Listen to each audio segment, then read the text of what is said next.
You're listening to Let's Talk Creation, the science podcast that's just for you.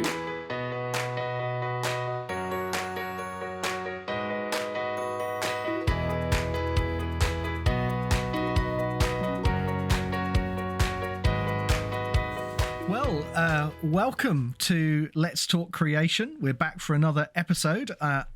I'm Paul Garner. And I'm Todd Wood. And we are your hosts, and we're continuing today, Todd, with our discussion about the Genesis Flood. The Genesis Flood, this seminal book, the book that really was the catalyst for the revival of young age creationism in the second half of the 20th century, is 60 years old this year, believe it or not. And we last time were thinking about the history of the book and how it came to be written, and some of the precursors to the Genesis Flood. And we talked a little bit about the two authors, John Whitcomb and Henry Morris. And we're going to continue our conversation about the Genesis Flood today as we think about the content of the book, the arguments that it makes, and how they're to be evaluated today, and also about the impact of the Genesis Flood. But I thought, it would be good just to begin perhaps with a little bit of personal reminiscences, because we've both had some contact, however brief, with the authors of the Genesis Flood. I never met Henry Morris, but I didn't meet John Whitcomb either. But John Whitcomb did send me a lovely email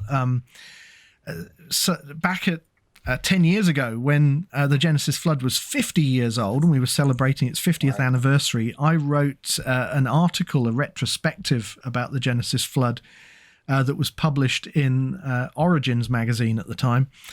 And I think it was published online. And John Whitcomb had obviously seen that article, and he wrote to me to tell me that he liked the article and asked for my permission to republish it somewhere. So that was quite nice. I was pleased that he liked the article that I wrote. Yeah. And Todd, you actually met Henry Morris, is that right? I did, very briefly. I remember in the 90s when I was still a student, there was a Back to Genesis conference that was held in my local area, and I attended that just because it was local and I could drive to it, and it sounded like a fun thing to do. And that happened to be the big conference where Henry announced that he was retiring, stepping down from the presidency of the Institute for Creation Research, and that his son, John Morris, was going to take over the presidency. So that was kind of, I don't know, seemed kind of random to me that I would just happen to pick that one pretty monumental event. And I remember thinking, wow, that's huge. That's big news. And then years later, after I had finished my graduate work, had my degree, I happened to visit ICR while Henry Morris was still alive, and spent a little bit of time chatting with him in his office. Very quiet, gentle, non-assuming kind of guy, not the kind of guy you would think that would be behind this massive revival. Today we have Ken Ham, who's out debating Bill Nye and doing all these extravagant building a giant ark and all these extravagant things. Henry was very, very sort of quiet and unassuming, but yet author of such a important book. So yeah, that's my recollection of him. He was just, we just sort of sat and chatted for a little bit, and that was it. And yeah, really nice guy. So and it's interesting that 60 years on, and I'm thinking this book is older than I am. I sort of grew up with the Genesis Flood and it being a part of my entire life, and it was kind of an honor to get to meet at least one of the architects behind it. So And this actual copy of the Genesis Flood, which I picked up when I was in California, you were with me at the time. We went into this great bookshop, second-hand bookshop, and this was on sale. And I picked this up because it was actually an autographed copy of the Genesis Flood. It's signed by Henry Morris on the 3rd of July in 1977, if I'm reading that correctly. So that was quite a nice addition to the library to find that. Well, Whitcomb and Morris, who knows whether they had any inkling of the impact that book was going to make at the time that they wrote it, but it certainly did have a huge impact, and we're going to think about that in today's episode. But I thought perhaps what we ought to do is begin just by having a look at the book itself, having a little look at the structure of the book and the kinds of arguments that it makes. So where do you want to kick off, Todd? That's a good question. We could just sort of skim over the chapters here and talk about what it's about. So the opening chapter gives sort of the basic arguments for a universal flood. Yeah. And I find it really, the book is really interesting to look back at it after all these years, because I haven't really looked at it a lot lately. And it's really interesting because you think about this thing as being sort of the seed, the little spark that started the massive blazing fire of young age creationism. But it's really about the flood, right? It's not really, there's very little in here about day age creationism or the age of the earth or all that sort of stuff. It's sort of there. It's not completely absent, but it's not really the focus of what the book is about. The book starts off with, here's the contents of chapter 1, the depth of the flood, the duration of the flood, the geology of the flood, the size of the ark, the need for an ark, and so forth. This is not what you would sort of think about if you were thinking about, young age creationists obsessed with whether the days in Genesis are 24 hours or not. That's kind of the stereotype that we have nowadays. These guys were basically laying out this argument that the flood covered the entire planet and it was a real event, and what the implications of that had to be in order for that to be true. Yeah.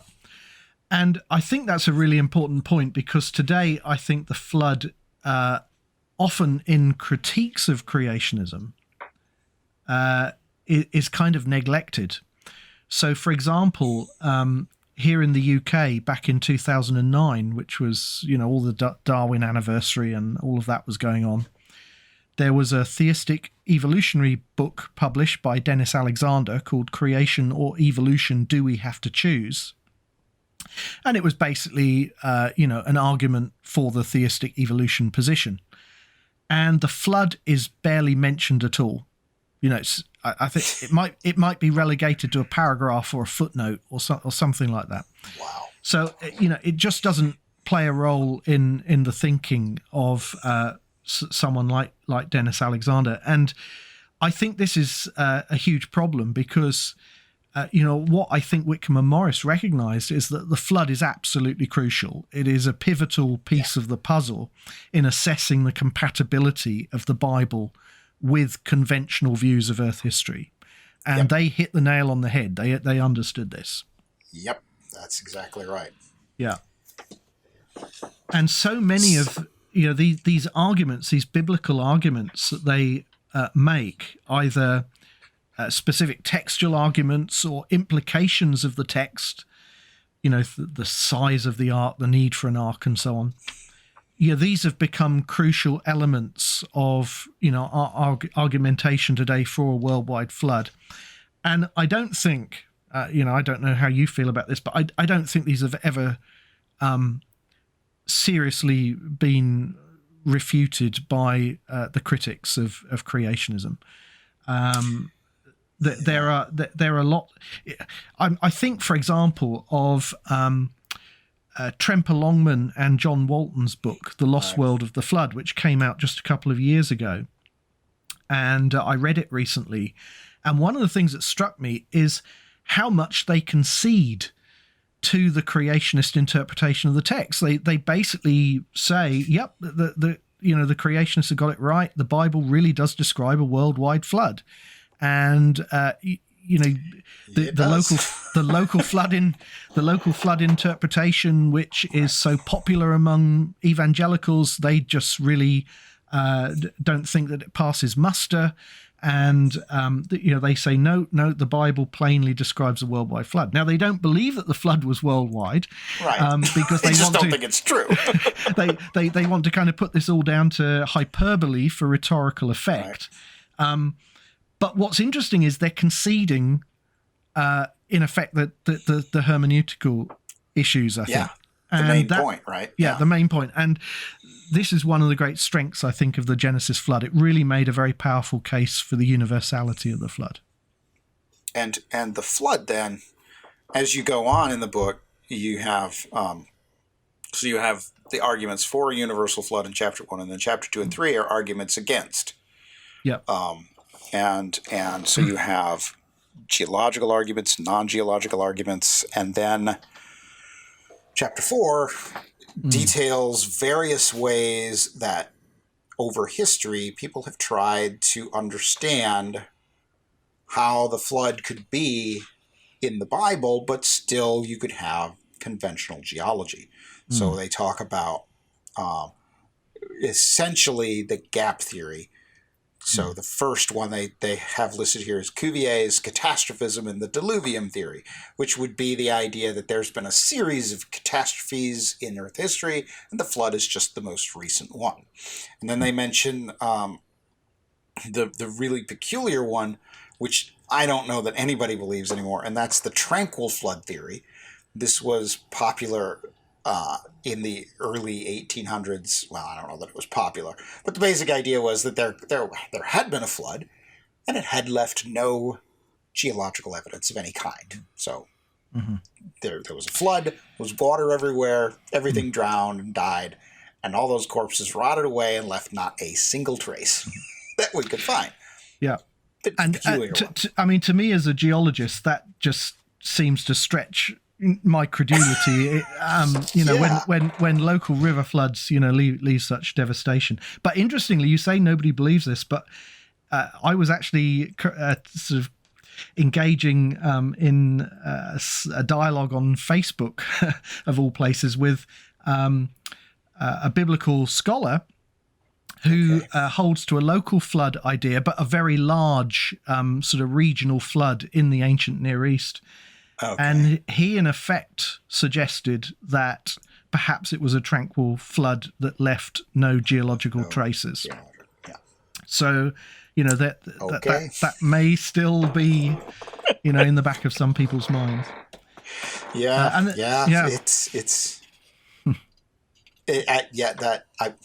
I guess I'm not surprised, but I'm kind of surprised. I would think by now we would all realize there's a certain special pleading to that, right? You're sort of just saying, well, maybe it left no evidence. That's just sort of the last holdout of the guy who has no good argument. Right? I don't know why there's no evidence. Maybe it didn't leave any evidence. Kind of a conspiracy theory sort of approach to it. But yeah, I guess I'm not terribly surprised. Seems very strange to me. And then there's the local flood theory, of course. Yeah. Which is extremely popular still today among evangelicals. Right. Chapter 5, then, in the book describes, basically lays out, what do you do about geology, right? Yeah. So geology as a discipline, as a science, had been going on for, oh goodness, by this point, 250 years, 300 years, a good long time. And had basically come to the conclusion, there's vast ages of time, and those vast ages of time record, the development of life on Earth, as you can see in the fossils contained in the geologic column, the geologic record. And so, so there's this Yeah, long period of time. And so in chapter 5, they're essentially laying out their arguments for why you should still think that the flood could cause a big portion of the fossil record. Well, on chapter 5, one of the things that they do is they try to draw out geological implications of the Genesis account, so that they're sort of saying, if there was a universal flood of the kind that the Bible describes, then there are all of these implications, and we should see evidence of this. This is the kind of thing that is going to leave evidence in the geological record. And they point out various things like the inadequacy of the principle of uniformity to explain the strata of the earth, things which as creationists I think we often still appeal to. And that brings us then on to chapter 6, which is headed A Scriptural Framework for Historical Geology. And it's massive. It's massive. It's a huge chapter. It's well over 100 pages. Yeah. But what they're doing here is they're in effect setting out the framework for an alternative model. Yeah. That's what they're doing here. They're trying to integrate their scriptural insights with the evidence of geology to produce an overall model. And that's one of the most powerful things I think about the book. That they saw the need to go beyond, nitpicking and poking holes and actually propose an alternative, something that could be a framework for future research. And that is really, the far-sightedness, I think, of Whitcomb and Morris. These are men who had a big positive vision, and it's something as creationists that we can learn from, because they were doing exactly what we today also need to be doing, and that is model building. Yeah. Yeah, I think you're absolutely right. Which we talked about and we talked about that in a previous episode. We did talk about models in a previous episode. That's right. I think our third episode of the podcast, which has been sadly neglected by comparison with some other episodes, and deserves, I think, revisiting, is all about the need for creationists to do model building, and that's what the Genesis flood is about. Yes. So if you're listening and you haven't heard that episode, you need to rewind and check that out, because it's kind of important. And yeah, Paul, I think you're absolutely right. I mean, this is 120 some pages of this 500-page book. So this is a quarter of the book that they've devoted to this model. And this is, we mentioned earlier that this, you don't really see a lot of arguments about the actual age of the earth or the actual, days of creation or whatnot, the sort of stereotypes that we have of modern creationists. This is where they put that stuff, right? So the whole introduction is all about the flood. It's not about the original creation and the origin of everything. It's about this catastrophe that left us this geologic record. And then here is where they go back and they say, all right, well, now let's put all of this that we've talked about into this larger context, this model that you mentioned. And this is where they sort of lay out, I mean, they go through the whole thing. They go through the original creation. They talk about what happened geologically in that creation week. They talk about how the world was back then before the flood. They mention how you could interpret geology with respect to the world before the flood, and then they talk about the flood itself, and then they mention things that happen after the flood. Geology, they talk about glaciers and the ice age, which they place after the flood, and then they talk about the kind of residual things that we still have, including volcanoes and earthquakes and that sort of thing, that they see as part of this residual effect of that actual massive global flood. So this is big, right?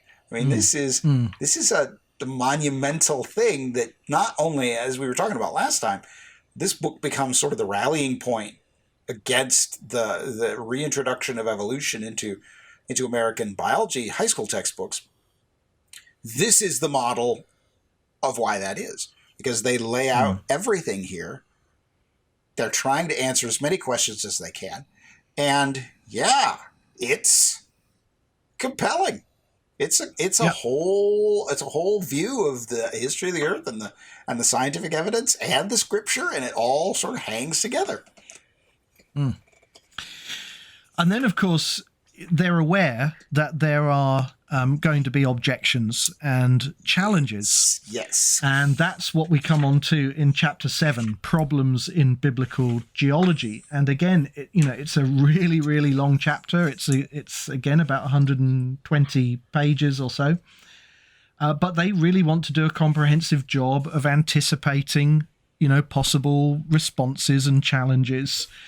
And in this chapter, they deal with things such as geochronology. So they're looking at radiometric dating methods. And they're looking at decay rates and agreement between, different methods, what we call concordance. And then they look at some astronomical methods, and they look at radiocarbon. And they look at some evidences of a recent creation, possible evidences of a young world. And they look at things like tree rings and coral reefs and varves and cave deposits and things that, possibly imply slow deposition. And they also cover things like the origin of oil and mineral deposits. So they're really doing a comprehensive job where they're trying to, think of all the possible things that are going to be thrown at them and anticipate some of those objections, suggest some possible solutions, and point the way to future avenues of research in all of these areas. Right. And the very notion that they have this chapter sort of, it's, I don't know that humble is the right word, but it's a recognition that, there's still work to be done. Right. So yeah, they are not pretending to be giving us all the answers, but they feel confident that their model is good enough that it will guide future research, and that answers to some of these questions will have to be, forthcoming as people continue to study and learn more and work out some of these issues. So this is kind of what you would expect from a real science, right? I mean, yeah. When somebody presents a theory that explains everything and there's no problems whatsoever, that's when we always kind of think, yeah, right. Nobody can explain it all. So it's good to see. Yeah, it's very impressive, and they sort of end that chapter really with a kind of rallying call, I think, to the church to reconsider the significance of the Genesis flood. Why is this important? What does the Bible say? And the ways in which what the Bible says challenges, conventional views about the history of the earth, and the need to look again at this whole question of the Genesis flood, which had been so neglected for so long. There are a couple of appendices, again, quite substantial appendices. The first one is very interesting because it's all about paleontology and the curse of Genesis chapter 3. So they're really, thinking here about the effects of the fall on the human and non-human creation, and therefore what the implications are for how we interpret the fossil record.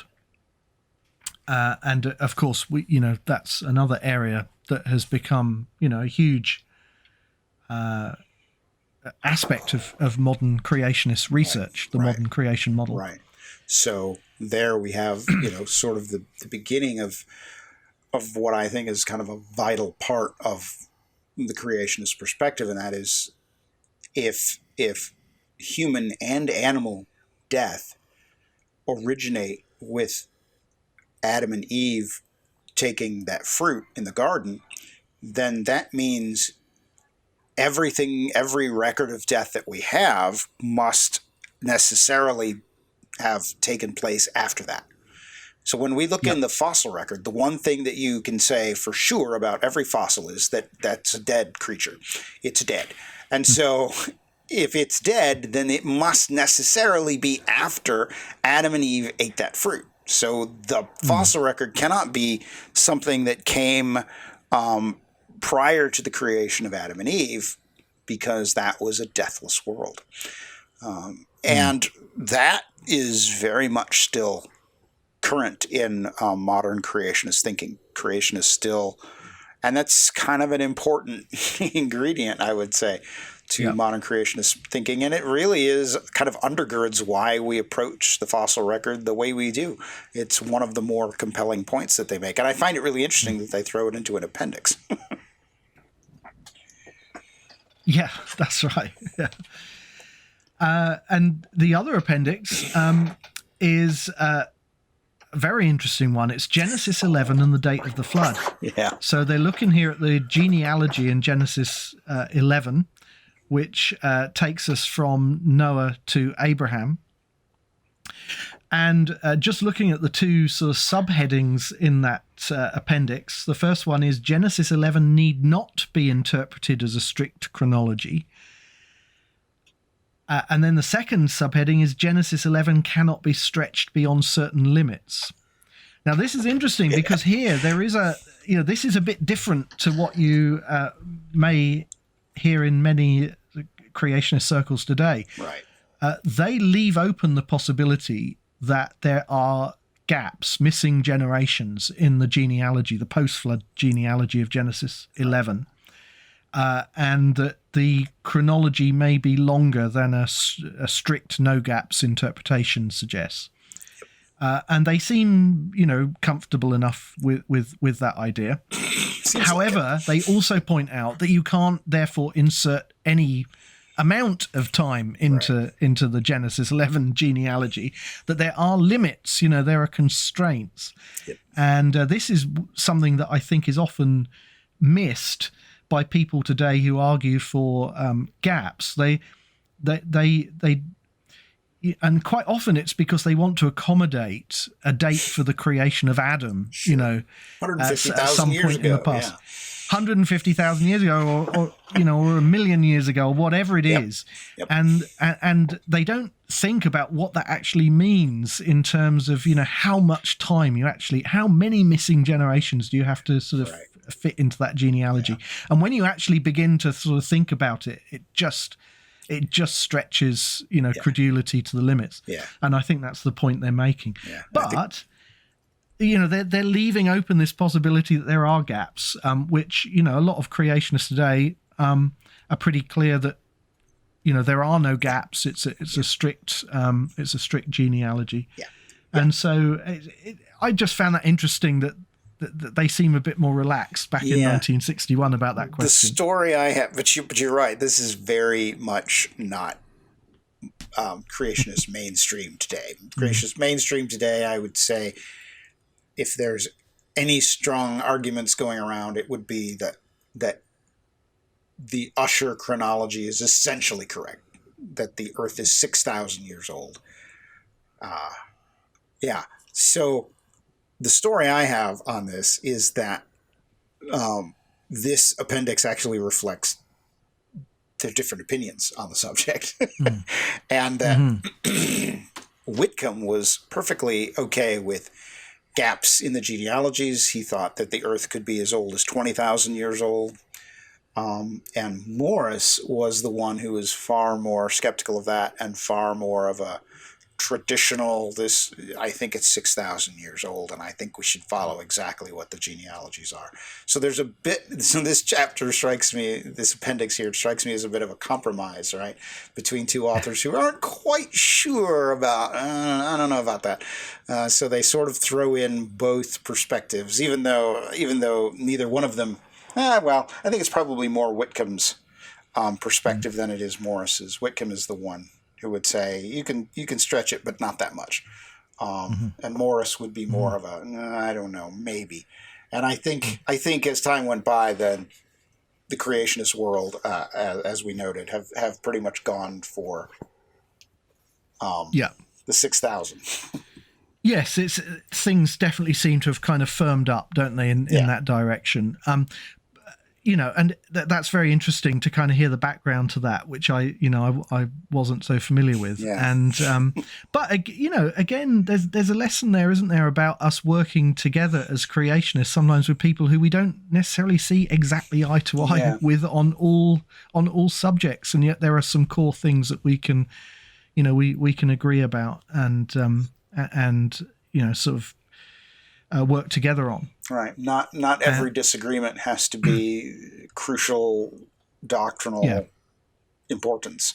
One, through the ruthless work of logic alone, one can make really, any detail about creation be of crucial importance to our position as, saved Christian people following Jesus. And if you don't believe what I believe about that, then you're attacking Jesus. I think that's quite defective.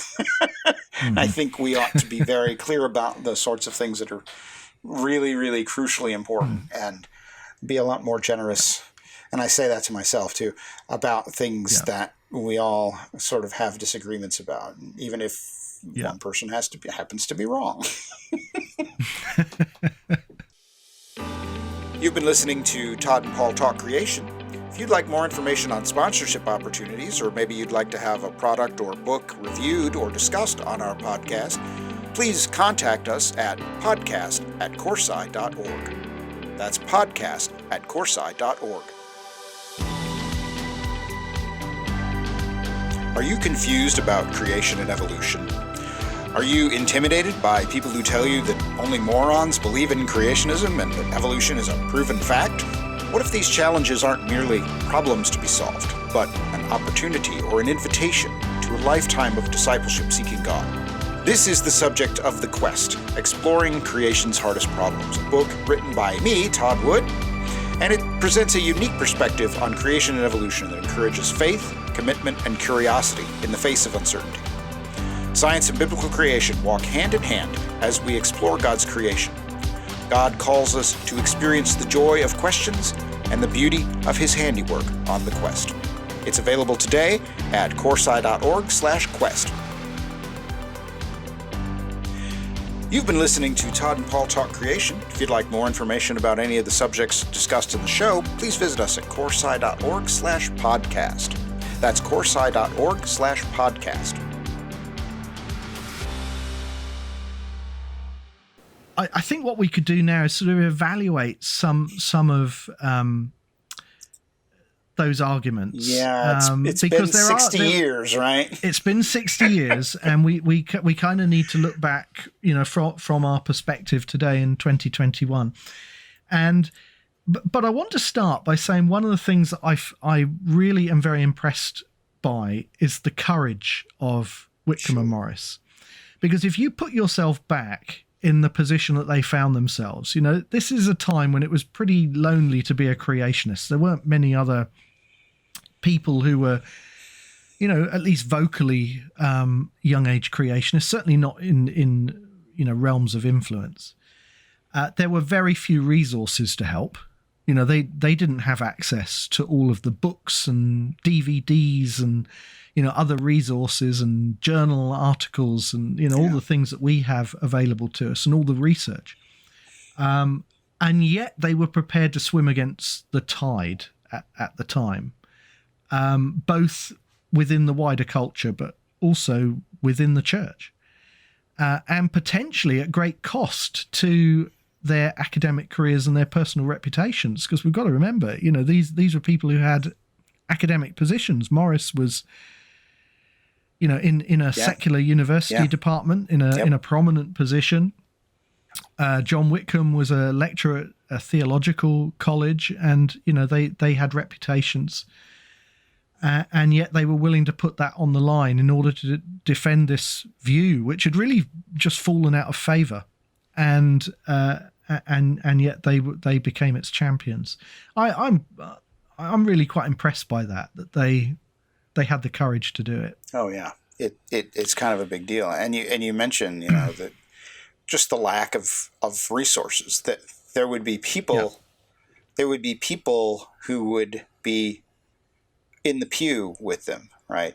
Who would, fellow Christians, fellow believers, fellow evangelical fundamentalists who would totally agree with them. But the reaction of the academic world would be this sort of big question mark, right? And they already knew from the Scopes trial, challenging evolution was probably going to get them mocked because that's what they did in the Scopes trial. So, but it was definitely took some guts to do what they did. Yeah. And we can't underestimate that. And honestly, even as we begin this little discussion of what they got right and wrong, you have to remember in the context that this was all fairly groundbreaking at the time. I mean, some of it came from Price, but the packaging, the way it was put together, the way it was argued, is definitely a different sort of thing. And the way they brought the Bible into creating their model. I mean, this is just a blatant repudiation of this doctrine that somehow we must do science naturalistically. We must always ignore the supernatural in science, and we have to formulate scientific theories and models that never talk about creation or God or spirits or anything like that. And this is just, no, you don't. And they just did it, right? They just made a model. They made this massive model that goes from the beginning of creation through to after the flood. And no, you don't have to ignore the revelation of Scripture in order to do your science, which that is huge. So 60 years ago they got some details wrong, but that does not take away, in my book, from the monumental achievement. They got a lot right. Yeah, they did. And I think one of the great strengths, as we've already sort of hinted at, is this biblical case that they make for the universality of the flood. Right. I think that biblical case has largely stood the test of time. I think very often their arguments are ignored rather than dealt with. I think you even see non-creationists, like I've mentioned, Longman and Walton, who essentially concede a lot of the biblical case that they made.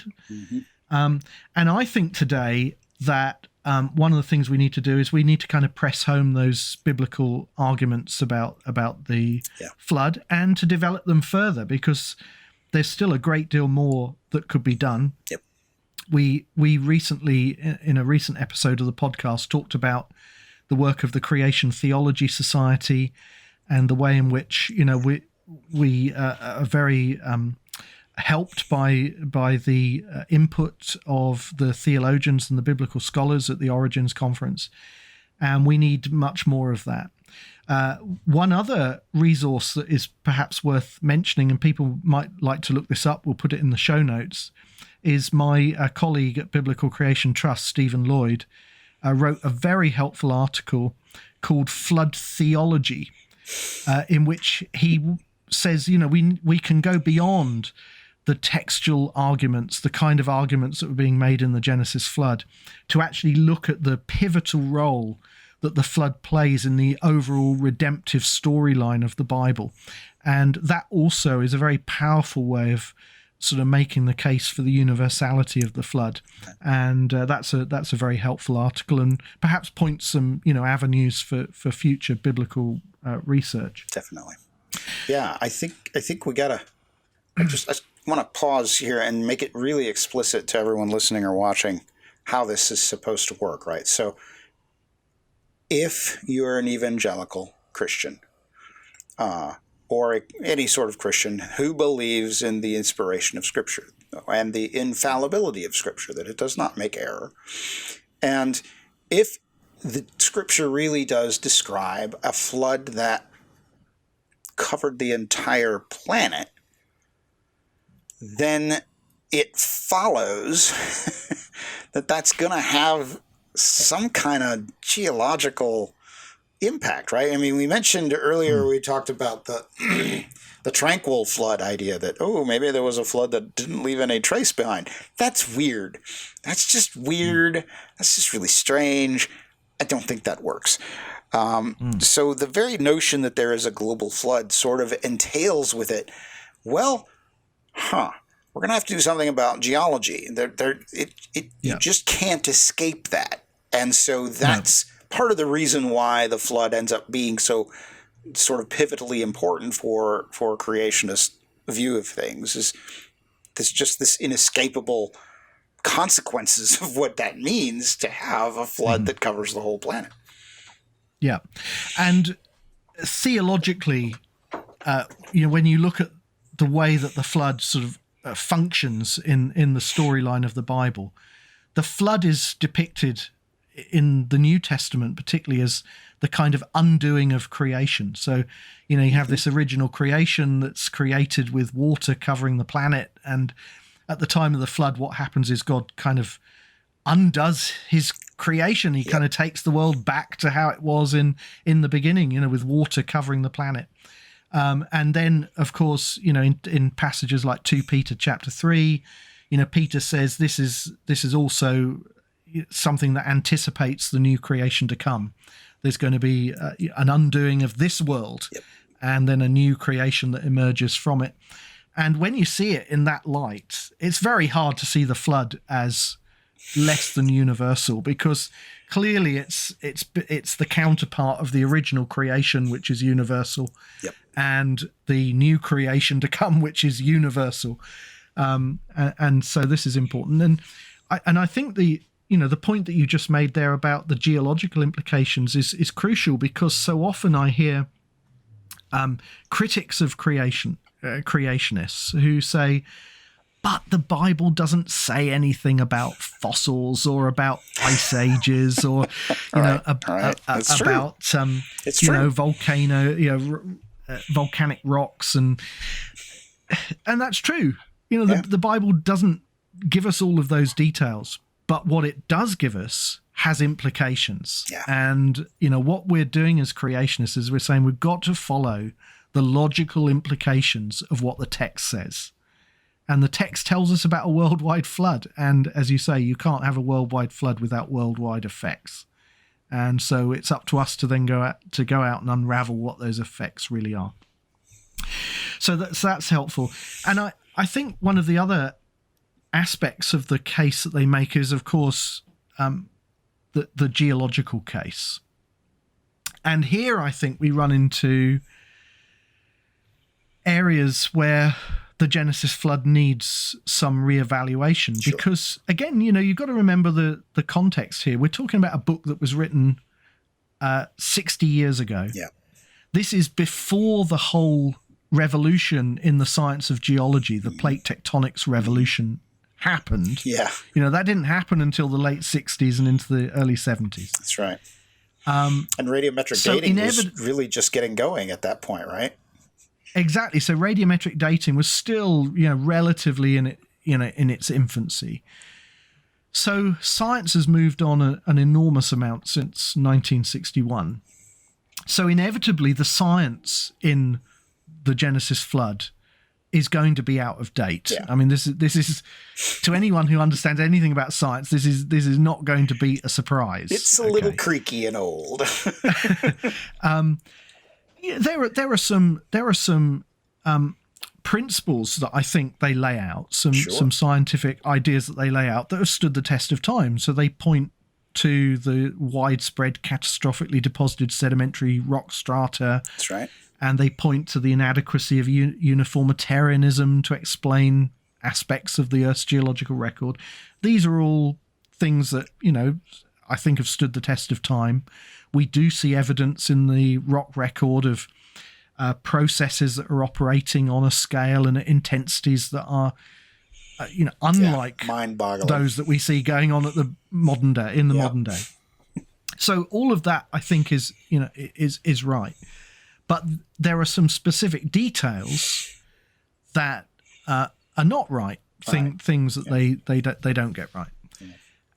And some of those include, for example, their whole approach to the geological succession. So,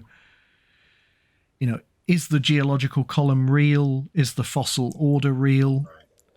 And I think you can see in Whitcomb and Morris that they try to take almost a kind of halfway house between Price and Clarke, who we said before, George Macready Price basically rejected the idea of the geological column, didn't believe there was a consistent order to the fossils, but Clarke disagreed with him about that. Clarke believed that the column was real. And what Whitcomb and Morris do is they say, well, they appeal to Clarke's idea of ecological zonation and some other mechanisms that might give you an overall sequence, an overall order, but maybe the order isn't really quite as consistent as geologists think. And so they appeal to things like out of order rock strata and maybe misplaced fossils like the human footprints, the so-called human footprints in the riverbed at Paluxy alongside the dinosaur tracks. And, and so they appeal to some of these things and they say, so maybe the geological sequence isn't all it's cracked up to be. And so a lot of those things haven't really stood the test of time. Yeah, it's interesting you mentioned that, because that sort of it comes across as self-contradictory almost when it after right. So Genesis flood, they present it very carefully. People who come later are not quite so careful. So you'll hear some creationists, and not all of them, but some will sort of sloppily make the argument that there is no order to the fossil record. And then they will tell you, but, ecological succession would explains the order of the fossil record. So it seems like, is there an order or not an order? And part of that is coming back to here, where they're trying to sort of hoe the middle row, right? Where you have maybe the order isn't as good as they say, and if it is, then maybe this model could explain it. Interesting. Yeah. And we covered some of that in our previous podcast episodes about the geological column, so people can go back and sort of revisit that. And another aspect of their model, which has been called into question more recently, is the whole idea of a vapor canopy. Oh, yeah. The waters above the firmament in Genesis 1, which they interpret as a vapor canopy that collapsed at the time of the flood to produce the rain and so on. And, we don't need to get into the specifics of that because, again, people can go and look up our episode all about the vapor canopy. One other area, though, I did just want to sort of briefly mention is their notion of where the end of the flood is in the geological record, because, in effect, they attribute all of the fossil-bearing sedimentary rock layers to the flood, with the sole exception of the most recent deposits, in particular the Ice Age deposits, the Pleistocene Ice Age deposits. Right. And that has been a huge area ever since of debate among creationists as to exactly where the beginning and the end of the flood are in the geological record. And there's a range of views and opinions. I personally think, in all likelihood, that the uppermost rocks of the geological column were deposited in the centuries after the flood. So, I think there's a chunk of rocks in the Cenozoic part of the geological column that are between the end of the flood and the onset of the ice age, the onset of the glaciation. And that's different from Whitcomb and Morris. And that's different from Whitcomb and Morris. So that's a huge, that's episodes of the podcast on its own if we get into the whole issue of, where does the flood end? Sure. And maybe it's something that we need to come back to maybe someday in the podcast someday. But so there are some areas that need reevaluation. Sure. But the thing about this is that I find really interesting, we it's easy to pick on a book that's 60 years out of date, but still the structure of what they gave us in that 100-page chapter describing their model, that structure is very much the same that we have today. So it's not been an overthrow. It's not that creationists have come in and said, well, they were wrong about the geologic column. They were wrong about the vapor canopy, so this must be bogus.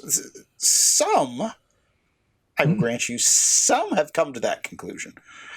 But most of us have simply said, well, there's a better model, right? There's a better version. We can improve this model. And that, again, is one of those hallmarks of good science, right? Science progresses. Science moves forward. As it learns new things, it modifies and changes its understanding of things.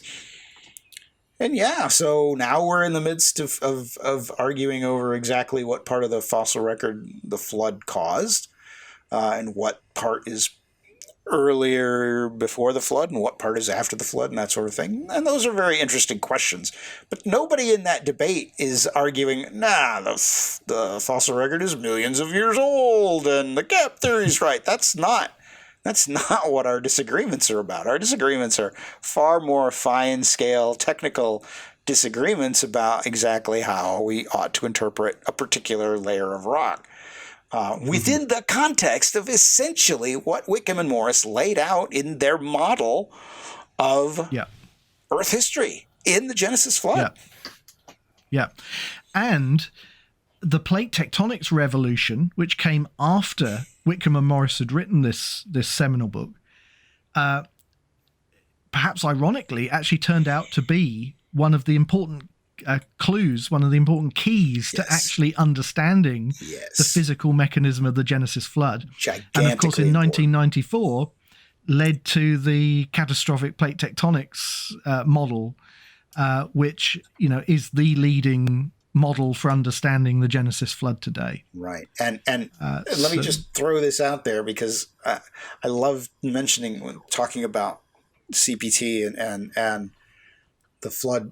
The reason it's so important, and Paul, you can clarify if I get this wrong here, but the reason that it's so important is that there is literally not enough water on the planet today to completely cover all the mountains to the depth that the Bible says they were covered. You cannot flood the earth with the amount of water that exists today. The only way to do it is if the ocean is shallower and the mountains are shorter. Then you can flood. And that's exactly what plate tectonics does for us. It tells us why there are super deep trenches in the ocean and why we have super deep mountains on the continents. So suddenly this really, it's kind of a non-starter. If there's not enough water on this planet to flood it, then there's really no point in arguing about how the flood might have happened and how all that sort of business. So plate tectonics gave us the answer to that question. We're not flooding this version of the Earth. We're flooding a much flatter and even version of the Earth. So, So it really has been, a revolution within creationism itself to help us to understand what happened at the time of the flood. Well, that's very helpful. I guess we should just briefly, as we sort of perhaps come towards the end of this episode, just think about some of the impact of the Genesis flood. Because after the Genesis flood was published, unsurprisingly, perhaps, it was mostly ignored by the mainstream scientific community. It was mostly ignored by secular publications, but it did get reviewed in Christian periodicals, and it was widely read. The reviews were mixed. There were some reviews that warmly welcomed the book. There were other reviews that rejected it outright, regarded it as nothing more than pseudoscience. But it became this catalyst for a kind of global revival of young age creationism in the second half of the 20th century. And it spawned a huge number of new organizations and movements all across the world, in countries all around the world. One of those organizations was the Creation Research Society, which Henry Morris, along with a number of others, founded in 1963, and which continues today, continues to publish a journal, the Creation Research Society Quarterly. I guess you're a member of the CRS. I am a CRS member. I believe I am a CRS member. If my dues are up to date, I'll have to check. But yes, I'm supposed to be. Yes, and I'm a member of CRS and have been ever since I was a student. I think. Yeah, me too. So that was 1963. 1969, Henry Morris resigned from his secular position at Virginia Polytechnic Institute, and the very next year, he helped to establish a new Christian college, Christian Heritage College, which today has become San Diego Christian College.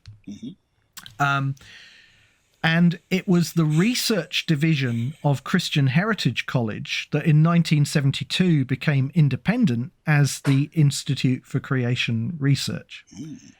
Again, the founding of another really important creationist institution. And Henry Morris, of course, was the first president of ICR until his retirement in 1996. Yeah. So you said that was 1972 when they started? So they're about to have their 50th anniversary next year. Sounds like another podcast episode coming up. You're right. And of course, ICR has become very important in the history of modern creationism. And Henry Morris and his colleague Duane Gish, one of the things that they became really well known for was taking the argument out to secular university campuses. They did, I think, hundreds of debates, across the US and even overseas. The Genesis Flood itself has been reprinted a very large number of times. I don't know exactly how many times, dozens of times.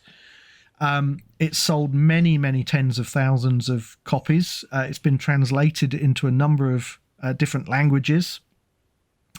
I guess we should also mention that John Whitcomb wrote a couple of sequels to the Genesis Flood. The Early Earth was one of them.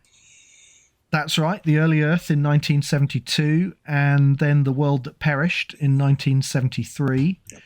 And both of those books were really responding to criticisms that had been made of the Genesis Flood when it came out, and also developing the arguments somewhat. And I guess it was the publication of this book that really then inspired a new generation, wasn't it? Yeah. So, absolutely. We now have,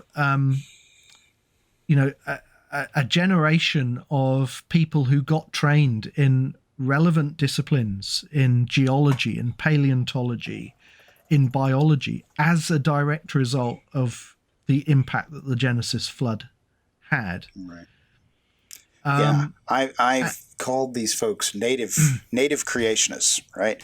So if you go back to the world before the Genesis Flood, let's talk about the world of the scriptural geologists, where everybody has wildly different views about how to interpret the fossil record. Everybody has some of them are gap theory, old Earth creationists. Some of them are day age people, and then you get to Price, George McCurdy Price, arguing for his position and still running into gap theory and day age people. It is with Morris that everybody sort of rallies around and says, this is it. This is the right answer. Genesis flood is it. And this is what we're going to follow. And so the kids who grow up in that world are not met with a dizzying array of possibilities. They're essentially given, here's your model. This is your model of how to understand the world. And so, of course, we all went to work. I mean, we said, okay, well, here's the model. Here's the chapter that says all the things we don't know. Here's the new developments that have happened since then. Well, now we can go ahead and start our careers. And here's how our understanding of biology or sedimentology or volcanology or all these, narrow disciplines fit into the larger world. And so we become really natives. We didn't have... for most of us, we didn't have big adult conversion points where we changed our views about things. We grew up with them, and it just changed everything that came after that. Yeah. And not to put too fine a point on it, as time passes, that generation itself, that first generation of native creationists, is getting older. And but what's really encouraging is to see another generation beyond them. Yep. And, we look at some of the Christian colleges which now have geology programs and biology programs that are training the young age creationists who will be the researchers of the future. Yeah. As those of us who are beginning to get a bit long in the tooth shuffle off this mortal coil. Yeah, getting too old for this. Yeah, they get old and they start podcasts is what they do. That's right. And one of the things, it's been great to see is that new generation sort of taking up the task of developing the model and, working on the outstanding problems. And that's been great to see. And it's been exciting. We could go on for we could keep going. I was just thinking about how exciting it's been over my lifetime, watching so many incredible discoveries in the world of creationism and how beautifully so much of it fits together. It's one of the things that makes me so enthusiastic and so unenthusiastic about a theistic evolution position, which is now being strongly advocated to evangelicals. I've lived the world of creationism, and I have seen God blessing and God opening up doors and showing us new and mighty things about him and his world. And I can't imagine, why would I want to go back to believing evolution? That's it's no fun. Yeah, exactly. That's exactly how I feel about it. I kind of groan when I see the next theistic evolution book come out, and I just find it all, well, to be frank, I find it terribly tedious and it's tedious and boring, and creationism is much more interesting and much more exciting. And really, I think that's one of the things we want to communicate, isn't it, in this podcast? Absolutely. The excitement of being a creationist and seeing what God has done in the history of this world. We could go on a lot longer and talk about all the ways in which, flood geology has developed since then, but we really have run out of time. I think we've probably gone way over time here. Just a little bit. We've done longer episodes. Okay, so we're okay. But anyway, so that's been a fantastic discussion, and I'm sure we'll come back to some of these themes again in the future. Definitely. Well, we don't really know exactly what the next episode is going to hold for us, so I guess you're going to have to come back and find out. Be surprised. Yep. Yeah, be surprised. But remember that you can check us out on our website, so coresci.org/podcast. That's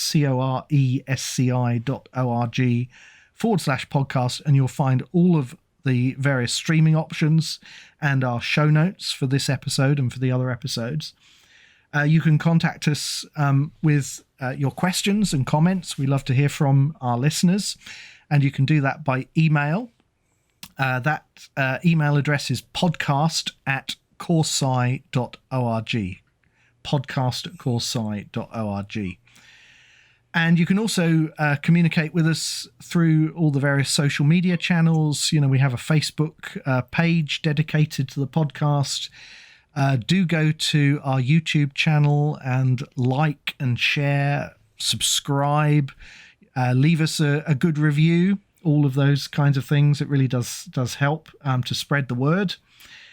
And Todd, how do people find Core Academy of Science if they want to find out more or sign up for your newsletter or your emails or to donate some money? All that good stuff, you can do that at coresci.org, coresci.org. Our ministry basically runs on donations, and we are here making this podcast. We also have pretty healthy outreach to students who are training to become tomorrow's Whitcomb and Morris. And so, I think we're worth sponsoring. So you can find our big donate button on our front page, or you can just go to coresci.org/donate to find out more. We're also on Facebook, Twitter, Instagram. You can look us up there as well. How about Biblical Creation Trust, Paul? Yeah, Biblical Creation Trust. You can find us at biblicalcreationtrust.org.